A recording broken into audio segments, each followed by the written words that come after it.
Everyone, তোমরা সবাই কেমন আছো? আশা করি সবাই ভালো আছো। তো আমিও ভালো আছি। আবারও চলে আসলাম নতুন একটা ভিডিওর সাথে। মিঠাই দেখো, এদিকে মিঠাই দাঁড়িয়ে দাঁড়িয়ে হচ্ছে কি টিভি দেখছে। খাবার টাবার খেয়ে ঘর গোছাবো। আজকে ঘরের কাজে কিচ্ছু হাত দিইনি। প্রতিদিন না একই রকম কাজ করতে ভালো লাগে না। একদিন মনে হয় একটু শুয়ে থাকি, কিন্তু শুয়ে থাকলে তো আর ভূতে শুনবে না, তাই না? সে কাজ আমাকেই করতে হবে, তার থেকে ঘুমানোর কোনো দরকার নেই। তো খাওয়া দাওয়া করে আজকে কাজে হাত দেবো। মানে আজকে আমার একটুও ভালো লাগছে না কাজ করতে, কিন্তু তাও তো সে করতে হবে, বলো। তোমাদের সাথে কথা বলতে বলতে চলে আসলাম আটা নিয়ে। না সরি, এটা আটা না, এটা ময়দা। আজকে বানাবো লুচি, সেই জন্য দেখো আটাও ময়দাটা মাখাও হয়ে গেছে। আর এদিকে মা বেলে দিচ্ছিল আর আমি লুচিটা ভাজছি। আর আমার মেয়ে এদিকে লুচি বেলা শিখছে, আমাকে সাহায্য করবে না, সেই জন্য এখন থেকেই সব কাজ শিখে রাখছে। আর এদিকে তোমাদের দাদাভাই বাড়ি চলে এসেছে, ও তো হাত মুখ ধুয়ে রেডি খাবে। আজকে সকালে মানে সকালে হচ্ছে লুচি আর হচ্ছে ছোলার ডাল, আর মিষ্টি মিষ্টি কিছু নেই আজকে। এই দিয়েই হচ্ছে সকালের টিফিনটা করব। আজকে আর ভাত খাইনি। তো খাওয়া দাওয়া সেরে চলে যাব ঘরে, তারপরে ঘরের কাজে হাত দেবো। তো এদিকে তোমাদের দাদাভাই দোকানে চলে গেল, এবার আমি কাজে হাত দেবো।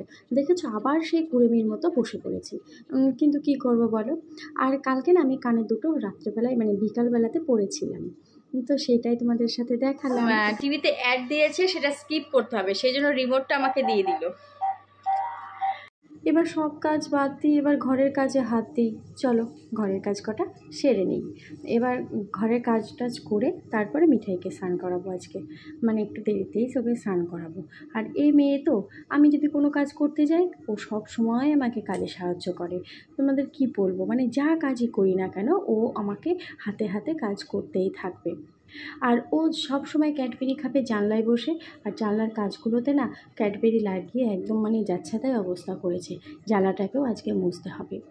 আর আমি তো বিছানার চাদর টাদর সব তুলে নিলাম। এবার বালিশের কভার টভারগুলো সব খুলবো, আর আগে কাজটা মুছে নিই। এদিকে ভিতরেও করেছে আবার বাইরেতেও করেছে, মানে এতটা বিচ্ছিরি লাগে না, পর্দাটা যখন সরাই তখন খুব খারাপ লাগে।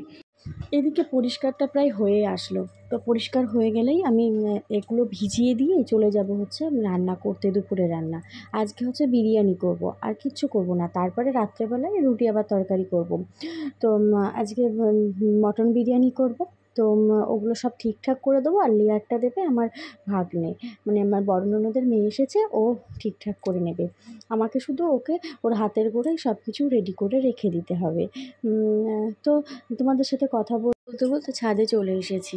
ছাদে এসে ওগুলো আমার সব মেলা কমপ্লিট হয়ে গেল প্রায়।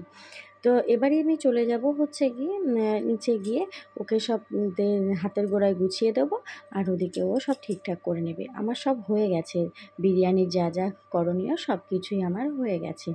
এই দেখো, দেখেছো আমার মেয়েটা ওর কাজ করা শুরু করে দিয়েছে।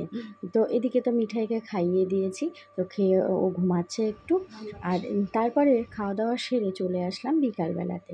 বিকালবেলাতে মেয়েটার এত অভ্যাস খারাপ হয়ে গেছে, বিকালবেলাতে ছাদে না আসলে ওর হয় না। তাই তোমাদের দাদাভাই, আমি, তারপরে ভাগ্নেটা সবাই মিলেই ছাদে এসেছি।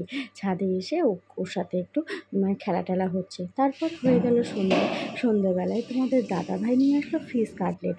তো সেই ফিশ কাটলেটটা সবাই মিলে খেলাম। তারপরে হচ্ছে কি আবার রাতের খাবারের জন্য আমি রেডি করে ফেললাম। রাতে করব রুটি আর চিকেন কষা। ফ্রিজে আছে চিকেন কষা। দুপুরে মটন দুপুরেই শেষ হয়ে গেছে, তাই তো এগুলোই রাতের খাবো। তো আজকের ভিডিওটা কেমন লাগলো তোমরা অবশ্যই জানিও। আর ততক্ষণ তোমরা ভালো থেকো, সুস্থ থেকো। আবারও দেখা হচ্ছে খুব শীঘ্রই নতুন একটা ব্লগে। টাটা।